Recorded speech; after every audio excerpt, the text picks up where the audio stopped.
My grandma used to live in a small town called Ixtapan del Oro, past Valle de Bravo. She married my grandpa, and at first they had 2 daughters, one a little younger than the other. One of them is my aunt. The other is my mom.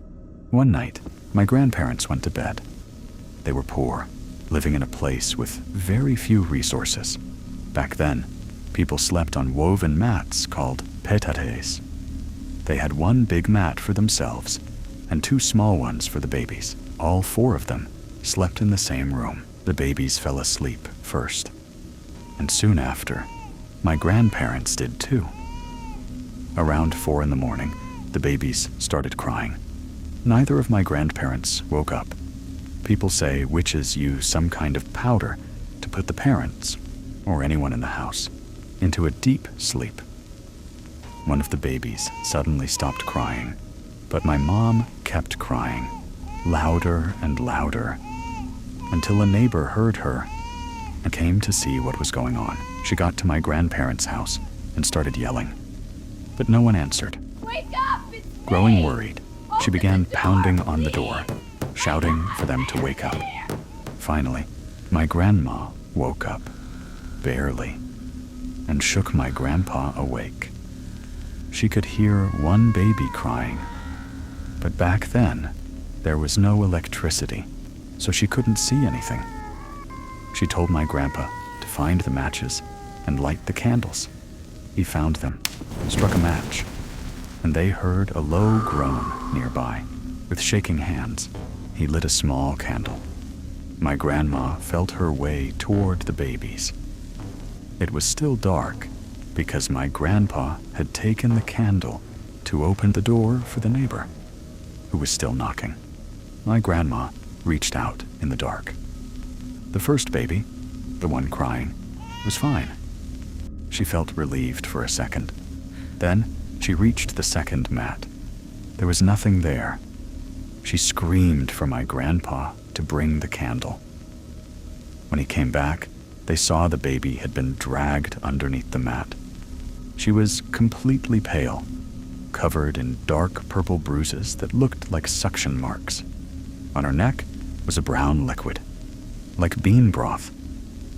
Later, they said it was the witch's saliva. My grandma collapsed in tears, holding her baby, who was already gone. After that night, she did everything people told her to do for protection, placing scissors in the shape of a cross, setting a mirror beside the baby's bed, scattering amaranth seeds on the roof and floor. But she never forgot what happened. No doctor could ever explain it.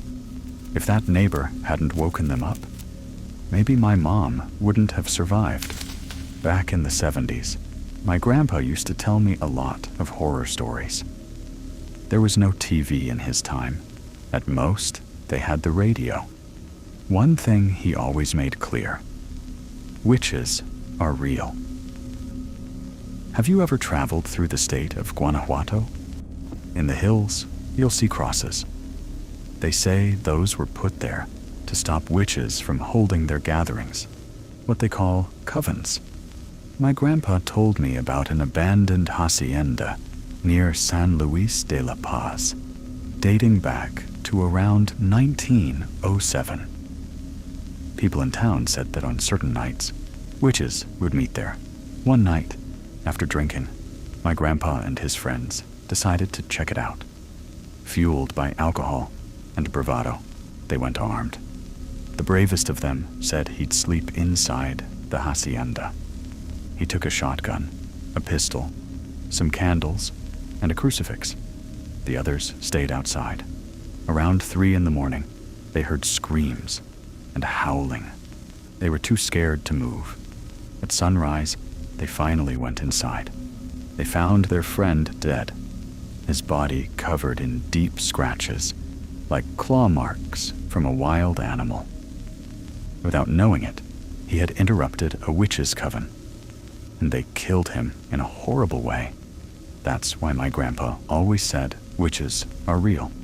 Years later, tired of the noise and chaos of city life, I decided to take a vacation with my wife my son, and my 2 dogs. We rented a cabin deep in the woods near the Sierra de San Miguelito in San Luis Potosi. We packed up the truck with everything we'd need for a peaceful weekend. On the way, we stopped at a supermarket for groceries. As we drove farther, the pavement turned to dirt roads, and houses became scarce. I stopped at a small roadside shop to buy cigarettes and some beer. An old man was working there. He asked where we were headed.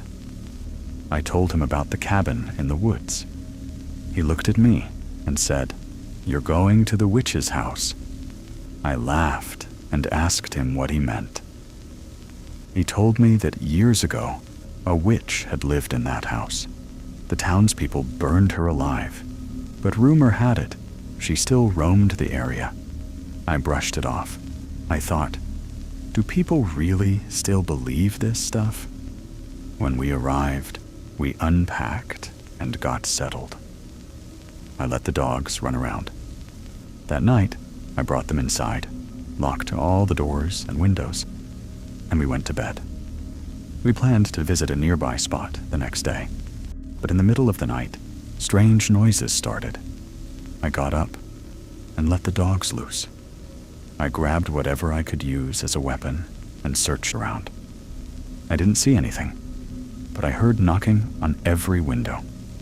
Footsteps running across the roof. I stepped outside with the dogs.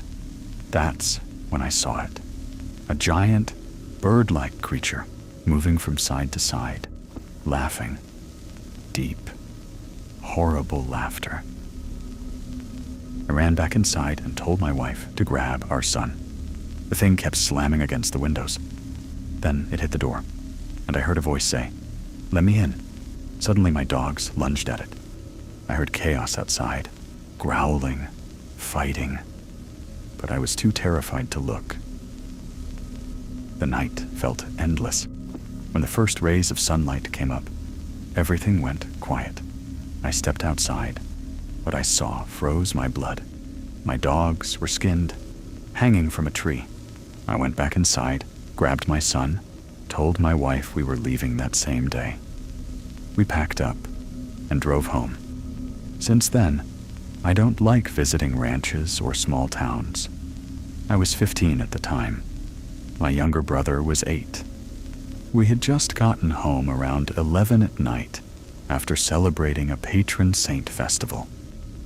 Our mom was waiting at the door, scolding us for coming back so late.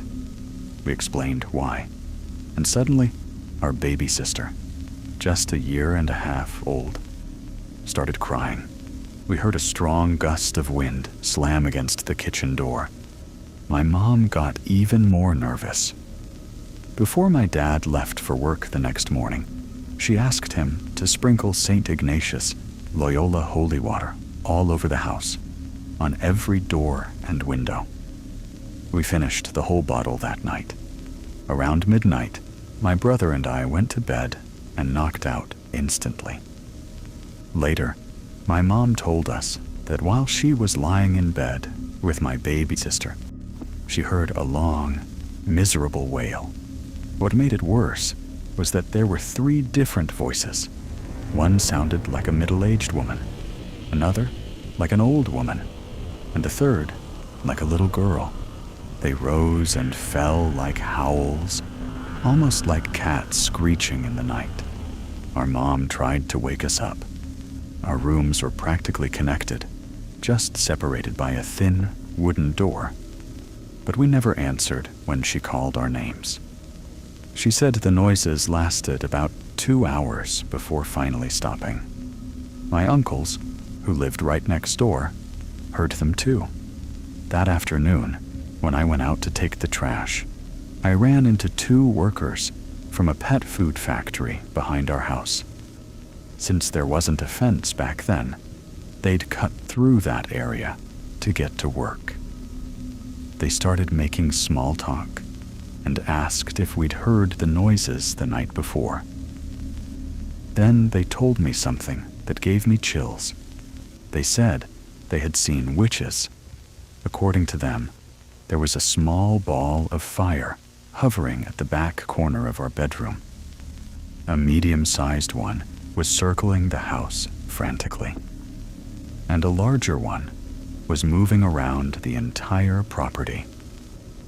They were able to see it clearly because when they arrived for work, the power had gone out, so everything was visible from a distance. Not long after that, those workers quit. The factory even stopped running night shifts. I don't know if it was because of that or something else. What I'm about to tell you next, nobody told me. It happened to me and a few friends. I used to consider myself skeptical about all this stuff.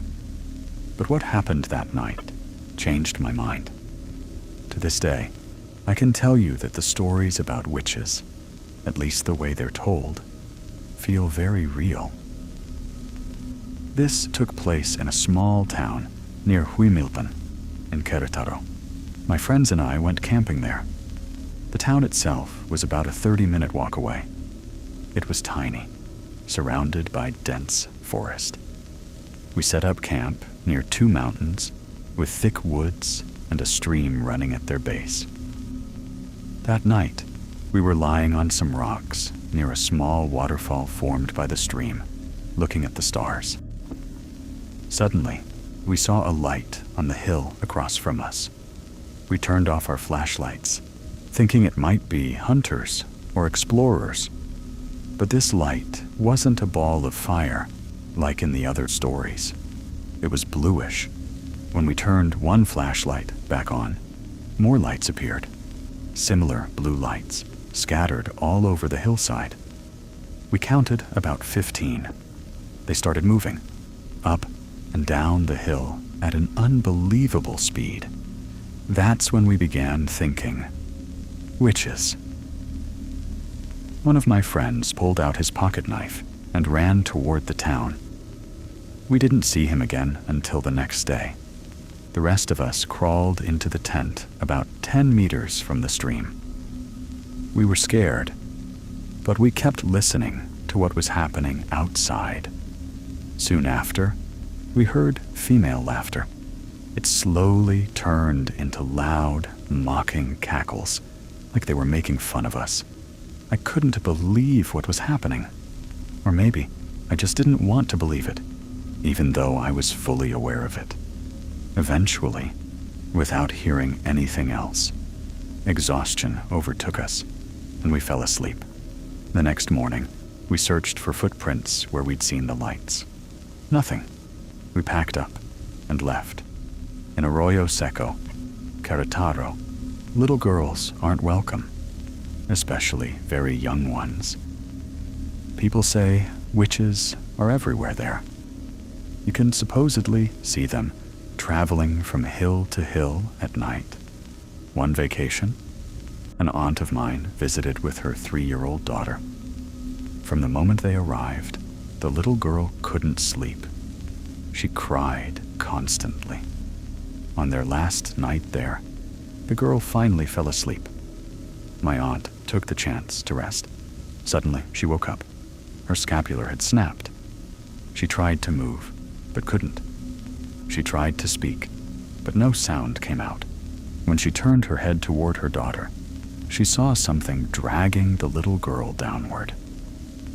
She said she began praying silently, entrusting her daughter to God. Then she heard whispers on the roof and the flapping of wings. After whatever it was left, she could finally move. She grabbed her daughter and checked her. The little girl had bruises all over her body and blood in her belly button. People said the witches had been sucking her blood. About 5 years ago, I lived in an old house, not in the countryside this time, but in the city. About a block and a half away, there was a huge vacant lot full of trees and overgrown vegetation that had been abandoned for years. It started like this. For 5 straight days, we heard scratching on the roof, like something walking on top of it. The house had both concrete and metal roofing, so you could clearly hear the scraping against the metal sheets.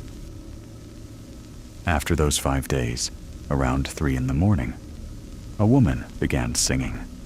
She was terribly off-key, and she laughed, over and over, grotesque, disturbing laughter. It sounded like it was coming from right above the house. My grandmother, who I was living with at the time, bravely went out into the patio. She started yelling insults and hit the metal roof with a broom. I stayed near the doorway. I was terrified. I didn't understand what was happening. We went back inside. Then, whatever it was, started scratching the roof even harder. We could see the shadow of a massive bird, like a bird of prey. Then, suddenly, it sounded like something began hurting it. It started screaming in pain. Around 5 in the morning, it finally left. The next day, my grandmother told me it had been a witch.